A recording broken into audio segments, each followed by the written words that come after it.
میرے نبی پاک صلی اللہ علیہ وسلم نے پہلے مرد کو حکم دیا، فرمایا حوصلہ بڑا کر، حوصلہ بڑا۔ فرمایا عورت ٹیڑھی پسلی سے پیدا ہوئی ہے تو یہ ٹیڑھی ہے، سیدھی کرنے کی کوشش کرو گے تو ٹوٹ جائے گی، لیکن سیدھی ٹیڑھی کے ساتھ گزارا کرو۔ لفظ بڑے حسین ہیں حدیث میں، جاگ رہے ہیں آپ لوگ جی؟ بڑے بڑے حسین لفظ ہیں۔ حضور نے فرمایا اگر تمہیں اپنی بیوی کی کچھ عادتیں ناپسند ہیں تو اس سے بغض نہ رکھو، بیوی سے بغض نہ رکھو۔ اگر کچھ عادتیں ناپسند ہیں تو کچھ ایسی بھی ہوں گی جو تمہیں بڑی پسند ہو، جو پسند ہے ان پر توجہ کرو۔ ڈاکٹر اقبال، علامہ اقبال کہتے ہیں میرے پاس ایک آدمی آیا، اس نے آ کر کے کہا کہ میں اپنی بیوی کو طلاق دینا چاہتا ہوں۔ پہلے اس نے مرضی کی شادی کی، میں بات شروع میں کہہ چکا ہوں، بچے نوجوان انہوں نے ایک سنت بڑی حفظ کر لی ہے، کہتے ہیں مولوی صاحب سنت ہے مرضی کی پسند کی شادی کرنا جائز ہے۔ میں کہ صرف یہی جائز نہیں، اور بھی بڑی سنتیں ہیں، کسی اور پہ بھی توجہ کریں آپ حضرات، اور بڑی ذمہ داری سے بات کہہ رہا، نوجوان زیادہ غور کریں، باقی جوانوں تک میری بات پہنچائیں۔ شادی بیاہ کے معاملے میں جذباتی پن کا کبھی مظاہرہ نہ کریں۔ آپ کے اندر کتنے بھی جذبات موجزن ہیں، یہ 2 3 4 منٹ کا رشتہ نہیں کہ ٹھیک ہے آپ دوست بدل لیں گے، یار بدل لیں گے، گاڑی بدل لیں گے، یہ نہیں، جوتا ہے یہ فٹ نہیں آیا تو بدل لیں گے، یہ زندگی بھر کا معاملہ ہے۔ اس میں بزرگوں کی، سیانوں کی اور حکمت والے لوگوں کی رائے لیں، اس کو سمجھیں، پرکھیں، پھر نکاح کا فیصلہ کریں، اس کو کبھی جذباتی نہ لینا زندگی میں۔ نوجوان جذباتی ہو کے معاشرے کا، میڈیا کا شکار ہو کے شادی کرتے ہیں، پھر اسی تیزی کے ساتھ وہ ان رشتوں کو توڑ دیتے۔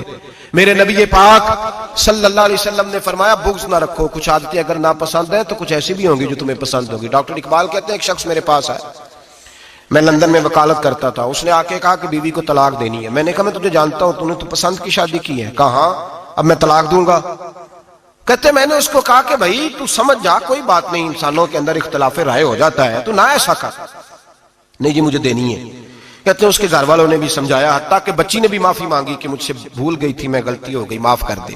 اس نے کہا نہیں، اب فیصلہ کر لیا تو کر لیا۔ کہتے ہیں اب میں تو وکیل تھا، میرا پیشہ تھا، جب اس نے مجھے کہا تو میں نے کیس دائر کر دیا، بحث ہوئی، فیصلہ جوان کے حق میں آنے لگا، طلاق کا وقت قریب آ گیا۔ جس دن فیصلہ ہونا تھا اس دن رات کو میرے پاس آیا، کہنے لگا سویرے کیس واپس لے لیں، میں نے نہیں طلاق دینی۔ میں نے کہا کیا ہوا؟ کہنے لگے اقبال یار عجیب بات ہوئی ہے، مسلمانوں کے رسول کی ایک حدیث پڑھ لی ہے، نبی پاک علیہ السلام کا ایک فرمان پڑھ لیا ہے۔ کہا وہ کیا؟ کہا حضور نے فرمایا اگر تمہیں اپنی بیوی کی بہت ساری عادتیں ناپسند ہو، ادھر دیکھو جو پسند ہے۔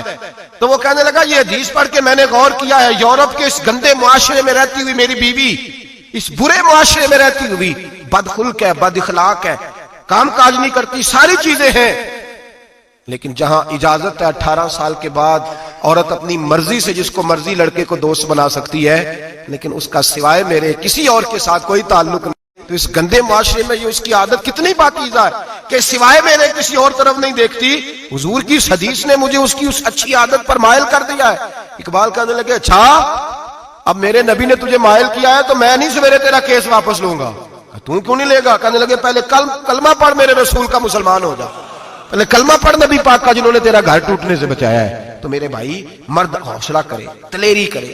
اگر وہ کہے نا کہ میں صاحب بہت بڑا ایسا ہوں تو میں بہرحال یہ ٹیڑھی لکڑی ہے، اس کو سیدھا کرنے کی کوشش کرے گا تو ٹوٹ جائے گی۔ حوصلے کے ساتھ، دانائی کے ساتھ، حکمت کے ساتھ مرد زیادہ حوصلہ کرے گا، معاف کرے گا، بار بار معاف کرے گا تو گھر بچے گا۔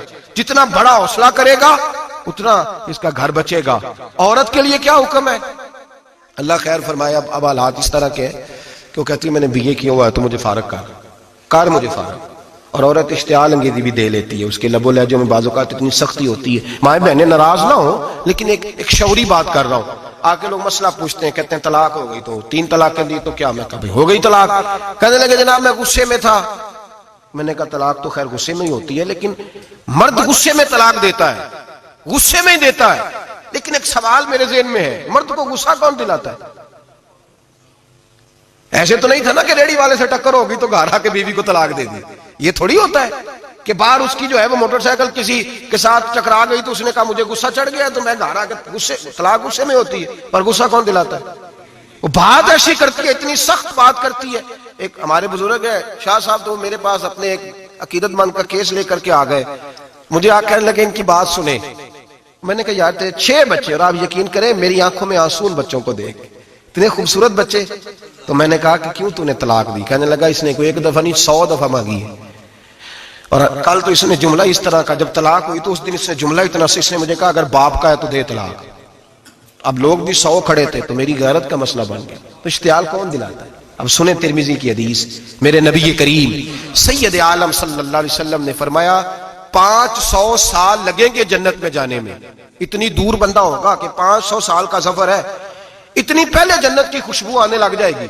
ترمذی میں میرے نبی پاک نے فرمایا جس بی بی نے زندگی میں ایک مرتبہ بھی اپنے خاوند سے بغیر شرعی وجہ کے، شرعی وجہ کہ بد مذہب ہو گیا، بد عقیدہ ہو گیا، اس کے مزاج میں کردار میں گندگی آ گئی، بغیر وجہ شرعی کے اگر کسی عورت نے زندگی میں ایک مرتبہ بھی اپنے خاوند سے طلاق کا مطالبہ کیا تو اللہ اس بی بی کو جنت کی خوشبو بھی نہیں دے گا. ایک مرتبہ بھی. اور جو روز کہے دن میں 6 مرتبہ کار فارغ 6 معنی دار. یہ حدیث رٹائیں عورتوں کو، انہیں سمجھائیں کہ گھر ٹوٹ جائے گا. جس دن اس نے دے دی اور یاد رکھیں شیر آ گیا، کسی نہ کسی دن شیر آ بھی جاتا ہے. تو یہ نہ سمجھے کہ روز حوصلہ کرتا ہے تو خدا جانے کیا بنے گا. کسی نہ کسی دن شیر بس الشیطان جاسم علی قلب ابن آدم، شیطان چمٹے گھر ٹوٹتا ہے. اس لیے کہ نہ مرد حوصلہ کرتا ہے نہ عورت حوصلہ کرتی. تھوڑا سا حوصلہ پیدا کریں. اور ہاں، بیوی اگر کبھی کسی ایسی بات پر بات کرے یا اس کا مزاج ایسا ہو، تلخ ہو، صبر کریں، حوصلہ کریں. میرے نبی پاک علیہ السلام نے فرمایا بغض نہ رکھے، حوصلہ کریں. مرد کو حکم ہے حوصلہ کریں، دلیری پیدا کریں. ہاں، اس کی ایسی بدتمیزی، ایسی گستاخی جو حقوق و فرائض کے معاملے ہو، ماں باپ کے حق میں ہو، کوئی ایسے مسائل ہو مقدس لوگوں کے حق میں ہو، تو پھر اس کو، وہ تو ایک صحابی کی بیوی نے حضور علیہ السلام کے بارے میں نازیبا کلمات کہے تھے تو انہیں قتل ہی کر دیا تھا. اس عورت قتل ہی کر دیا. وہ معاملہ اور ہے، لیکن اگر اس کے مزاج میں تیزی ہے، اس کی طبیعت اس طرح کی ہے تو پھر مرد برداشت کرے. امیر المومنین سیدنا فاروق اعظم صحابہ میں سب سے زیادہ تگڑا اور رسول پسند آدمی، غصے کے لحاظ سے سب سے تگڑے ہیں، جلدی غصہ آتا تھا.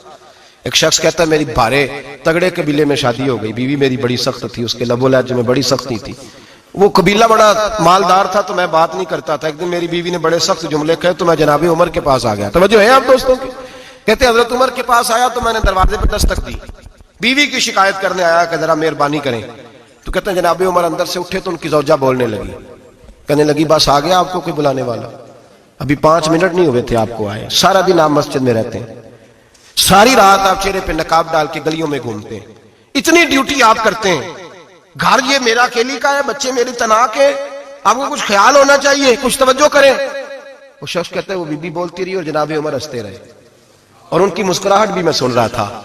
جب آپ بہت زیادہ مسکرائے نا تو وہ بھی مسکرانے لگی، زوجہ بھی مسکرانے لگی اور کہنے لگی اب کیا کہتے ہو؟ تو جناب عمر کہنے لگے کیا یہ رہا ہوں کہ اگر تیری بات ختم ہو گئی ہے تو میں جاؤں، اور اگر ہے تو میں کھڑا ہوتا ہوں، سنا لے کوئی اور بھی ہے تو. یہ بات کہہ کے باہر آئے نا جناب سیدنا عمر فاروق، تو وہ شخص کھڑا تھا. آپ نے فرمایا کیسے آئے ہو؟ کہنے لگا حضرت جی میری ایڈی تے نہیں ڈاڈی، میں تو آیا تھا اپنی بات کرنے، تو یہ تو لفظ زیادہ سخت ہے، وہ اتنی سخت نہیں ہے جتنی یہ ہے، تو ذرا قبیلہ سخت ہے تو میں شکایت کرنے آیا تھا. تو یہ تو آپ کا معاملہ بھی اسی طرح کا. جناب عمر کا جو جواب ہے بڑا قیمتی ہے. آپ نے فرمایا میری بیوی میری ہر طرح کی خدمت کرتی. لفظوں کا حسن دیکھیں، ایسے نہیں کہ بیوی کوئی کام بھی نہ کرے اور مفت کی چڑھائی کرے، وہ بھی درست نہیں ہے. فرمایا میری بیوی میری ہر طرح کی خدمت کرتی ہے، میں گھر نہیں ہوتا تو میرے بستر کو پاک رکھتی ہے، کسی کی جرت نہیں میرے بستر کو دیکھ بھی جائے. میرے بچوں کو جب میں بستر پہ بلاتا ہوں آتی ہے، میرے بچوں کا خیال رکھتی ہے. میں باہر ہی رہتا ہوں گھر کے، لیکن گھر کی ذمہ داریاں ساری اس نے اپنے کندھوں پہ لے لی ہیں. فرمایا میرے مزاج میں جلال ہے، میں روز اونچا بولتا ہوں تو سنتی ہے. میری بیوی ہے نا، میں اس کا لباس ہوں، وہ میرا لباس ہے. کبھی کبھی وہ اونچا بولتی ہے تو میں بھی سن لیتا ہوں، بیوی جو میری ہے، میری بیوی ہے نا. ایک جملہ میرے اعلیٰ حضرت کا ہے اور اعلیٰ جملہ ہے، اگر آپ کی سمجھ میں آ گیا تو ٹھیک، ورنہ وضاحت ہو نہیں سکتی. جگہ ایسی ہے کہ وضاحت نہیں ہو سکتی. اعلیٰ حضرت فرماتے ہیں جب میاں بیوی ہوتے ہیں، اس رشتے میں کوئی ان کے پاس وہ کسی کے سامنے نہیں ہوتے. عجیب معاملہ ہے کہ جب جھگڑا کرتے ہیں تو ساری دنیا کو بتاتے ہیں، لڑائی کرتے ہیں تو ساری دنیا کو شامل کر لیتے ہیں. جب تو میاں بیوی تھا تو کوئی شامل نہیں تھا. فرمایا تو اس کا لباس ہے، وہ تیرا لباس ہے. تو اپنے جھگڑے میں بھی اب کسی کو شامل بہت مجبوری بن جائے تو قرآن نے حکم دیا ہے کہ 2 ادھر سے لوگ بلاؤ، 2 ادھر سے حکم بلاؤ، وہ بہت مجبوری، لیکن ہر بات ہی شیئر کرنا